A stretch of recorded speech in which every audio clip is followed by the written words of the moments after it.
Because Kalila and I we've been talking about We're it. at an impasse. We're at an impasse. Wait, let me guess who wants them and who doesn't.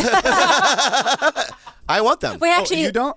Yeah, I don't. Oh, interesting. Oh, you thought the other way? Yeah, kinda. No, Maybe no. I'm sexist. Maybe that was just a sexist assumption. No, I really want one. But I think it was more. I think it was more that you feel like the nurturing one, and you feel like the nurtured.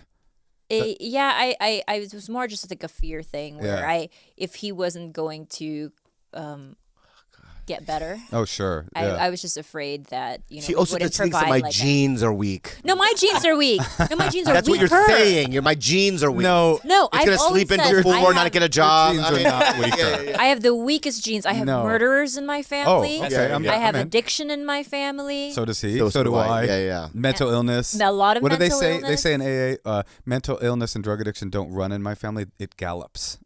Right. That's me. I got everywhere. I got. But the thing is that regardless of how I was born with whatever traits I had or genes, it was like I was conditioned by my fucked up parents. Yeah. Right. Yeah. So I just feel like if we just use, the tools, because number one, I would never hit my kid regardless. Yeah. Right. Right. And my dad used to beat the shit out of me. Right. So it's like there are just certain things that I believe that I can fix.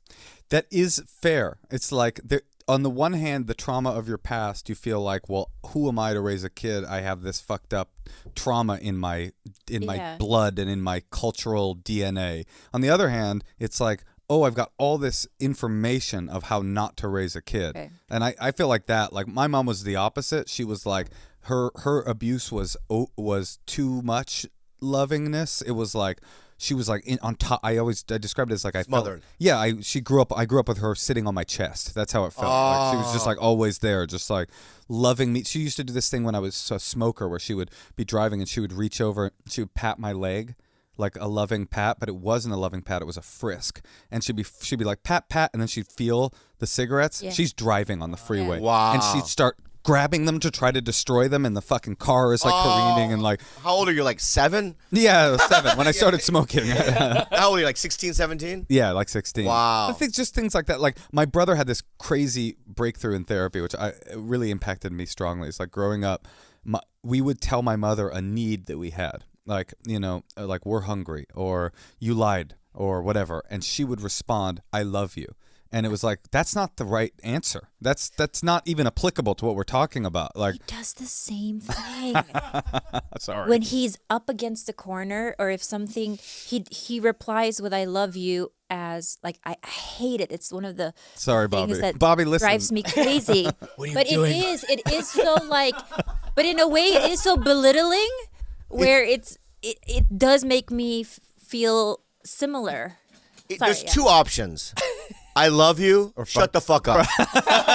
I love you feels like the better I love option. you feels like the better option. I know shut the fuck up is perfectly adequate. Yeah, and I prefer that. Oh, you do? Yeah, absolutely. I hate the I love you. It's But don't you feel like we learned, like just what Bobby's saying, like you learn all this information from fucked up parents. Like there's so many things I would never do to my kid because they were done to me, and it's obvious in retrospect. Do you think that we could possibly overcorrect though? Because I feel like that's what my mom did. My mom grew up very poor, and there were times when she's one of 10 kids, didn't have a lot of food a lot of times.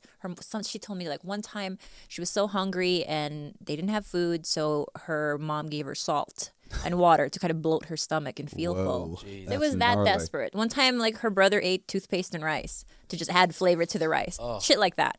So when she got to me, Minty rice though? Minty rice? minty rice. Kind of good over here.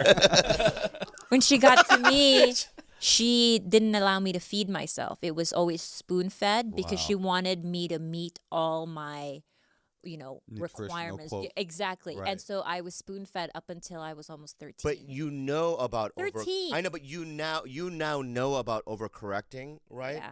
Hey guys, we're going to take a quick break to talk about one of our favorite sponsors. Blue Apron, the tastiest